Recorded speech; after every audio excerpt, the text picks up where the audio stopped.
Hello, everyone, and welcome to another episode of the Forge of Freedom podcast. I'm your host, Alex Ooley, and this is episode 192 of the Forge of Freedom. Today, we are tackling a topic that strikes at the heart of our fundamental rights, the freedom of speech. Specifically, we're going to break down the recent controversy surrounding Attorney General Pam Bondi and her declaration of war on so-called hate speech. The context for this is tragic. Following the murder of conservative activist Charlie Kirk, a lot of reprehensible and offensive comments celebrating his death appeared on social media. And in response, Attorney General Pam Bondi appeared on the Katie Miller podcast and made some truly alarming statements. She said, and I'm quoting here, "There's free speech and then there's hate speech. And there is no place in our society for that." When the host Katie Miller gave her a chance to clarify, asking if this meant law enforcement would be putting cuffs on people, Bondi doubled down. She said, "We will absolutely target you, go after you, if you are targeting anyone with hate speech." This is a government prosecutor, the top law enforcement officer in the country, pledging to go after people for their words. The problem is, hate speech isn't a real legal category. It doesn't exist in any respectable legal sense. As the Mises Institute points out, the concept was invented by the left to justify state-enforced censorship of speech they don't like.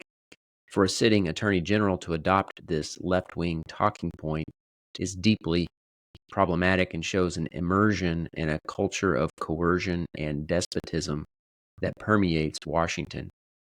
Any politician who promotes this concept should be considered an enemy of our fundamental rights. Bondi didn't just stop with the comments about Kirk. She connected her crusade to prosecuting alleged anti-Semites, a term she appears to use for people critical of the state of Israel. This isn't a hypothetical threat. The administration has already targeted activists for the non-crime of criticizing the Israeli government. One prominent example is Rumeysa Ozturk, who was arrested not for supporting violent protests, as no evidence was ever presented, but for writing an op-ed critical of Israel.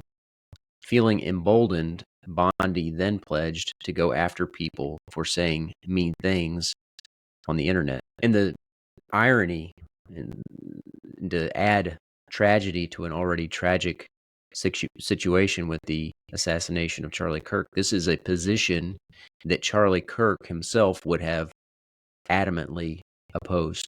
But let's get back to the basics for a moment. Where does our right to free speech come from? It's crucial to understand that it wasn't invented by the Constitution or by federal judges. It's what philosophers call a natural right, derived from natural law. Fundamentally, freedom of speech is a property right.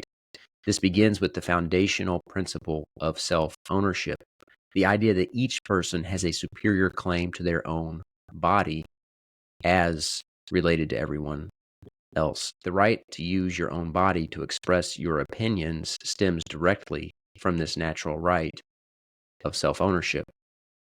Now, this doesn't mean you can say anything anywhere. Reasonable non-state limitations exist based on property rights. You can't, for instance, distribute political pamphlets in a grocery store if the owner of that grocery store, the property owner, says no.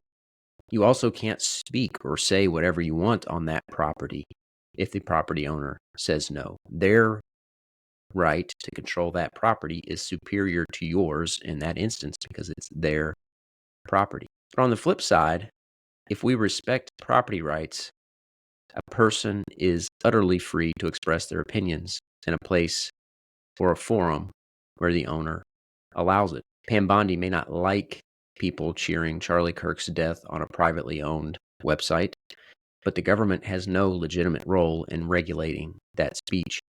The only legitimate limitation on speech is when it involves a real, specific, and imminent threat against another person.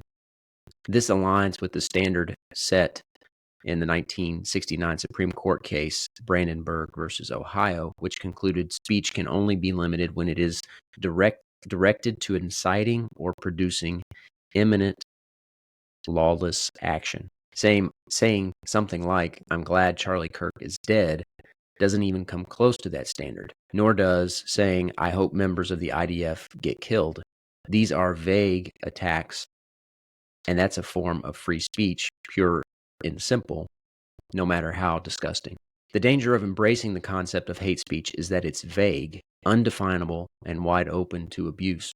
What one person calls hate, another calls a sensible observation. If you leave it to government prosecutors and courts, virtually anything can be defined as hate speech. In a 2004 lecture, historian Ralph Raico gave a perfect example of this malleability. He argued that a proposal to end welfare in New York City could be legally defined as hate speech. Why? Because someone could claim that the implication is racist, since a large portion of welfare recipients are minorities.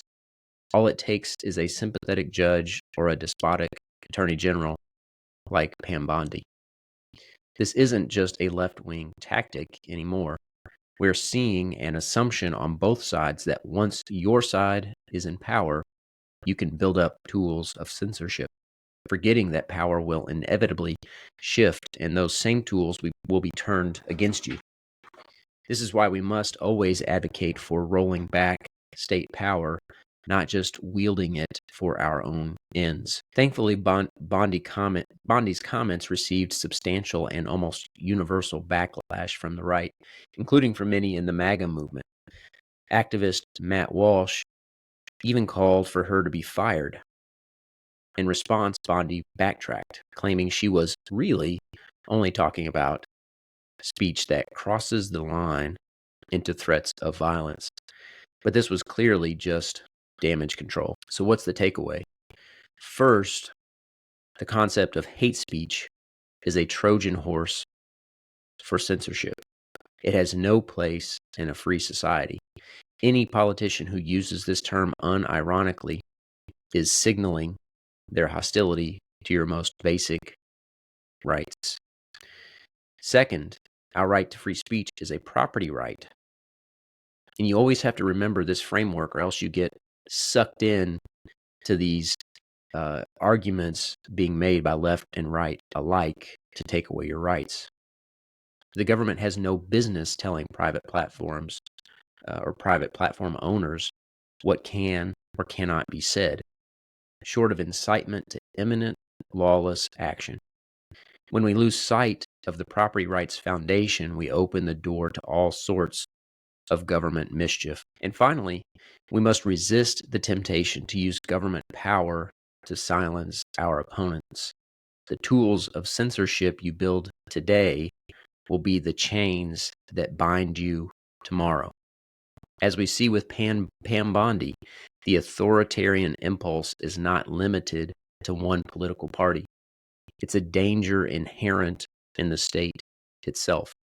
Our goal must be to dismantle these tools, not just change who wields them. All right, I hope you got something out of that. I hope that provides some context or framework to a lot of the discussion you've heard about hate speech. This has been something that's been on my mind really since a lot of the hate speech talk around the protests, the activism going on college campuses that has been anti-Israel, or at least anti-Israel insofar as their actions in Gaza, because there were many conservatives who advocated for anti-hate speech laws or measures in response to those actions. And I think people, like I said, they just lose sight of the foundation, the fundamentals of our rights, the natural law, and the source of these rights.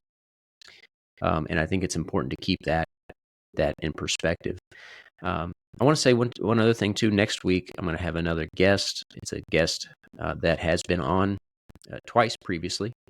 That is Dustin Houchin, former prosecutor and current judge. And it should be, I think you'll find the discussion interesting. We're going to talk about bail, or what some people often refer to as bond. He wrote a series on his Substack, Judex, and we're going to discuss his articles and the concept of bail. A lot of people sort of have a vague sense for what bail or bond is, but I think it remains largely a mystery to most people. And it's not just this bureaucratic tool that's used in the criminal justice system. It has an extensive history from the Babylonian times all the way up to today with the controversies surrounding cashless bail systems. So I'll sit down with Dustin Houchin, who has a lot of experience arguing for bail, oftentimes or arguing for no bail in some circumstances as a prosecutor, to the person who sets and determines bail today as a judge in many cases. So I think you'll find that interesting, the history behind it, how it came to be, and really the important role that it plays in our society. Bail isn't just a bond. It's humanity's attempt to tame chaos without becoming tyrants. So we'll dive into things like the Magna Carta, Supreme Court decisions, and many of the attempts to fix what often appears to be and often is a broken system. It's a difficult thing to balance. How do you balance safety or taming chaos with freedom? So I think you'll want to tune in for that one. I hope you will. That'll be released next week. Until then, as always, you can find us on YouTube, Facebook, Rumble, X, and wherever you listen to podcasts. You can also find us at forgeoffreedom.com. Until next time, remember, you are the Forge of Freedom.